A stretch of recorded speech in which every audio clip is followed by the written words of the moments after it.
সরস্বতী পুজোর পরের দিন আমাদের এবছরের পান্তুপালাতে মা কী কী রান্না করেছে সেটা তোমাদের সাথে শেয়ার করি চলো। এখানে রয়েছে ভাত, আর ভাতটা মা প্রতি বছরই বড় হাঁড়িতে করেই করে। আর এখানে রয়েছে বিভিন্ন রকম ভাজাভুজি, আলু ভাজা, বেগুন ভাজা, শিম ভাজা, নারকেল ভাজা, মাছ ভাজা। আর এখানে রয়েছে গাঢ় করে সর্ষে বান্না দিয়ে কাঁচা লঙ্কা দিয়ে মাছের ঝাল। আর এটা রয়েছে পালং শাকের চচ্চড়ি, এটা আলু বেগুন শিম এইসব দিয়ে করা, মাখা মাখা করে মা চচ্চড়িটা করেছে। আর এখানে রয়েছে মাছের টক, এই মাছের টকটা কিন্তু আমার খুব ফেভারিট।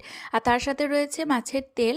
তো মাছের তেলটা তো আমি খাই না, কিন্তু বিয়ে হওয়ার পর শাশুড়ি মা বলছে গরম ভাতে একটু করে মেখে খাও, দেখো খুব ভালো লাগে খেতে।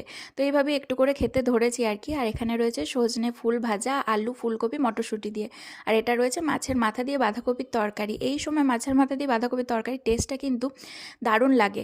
আর কালকেকার মাছের ঝোলটাও ছিল। আর এই সরস্বতী পুজোর সময় গোটা সিদ্ধ সেন্ট আর এই যে টেস্টটা, এটা কিন্তু দারুণ লাগে। আর আজকে না আমি মা ষষ্ঠী ব্রত কথা মায়ের কাছে শুনলাম।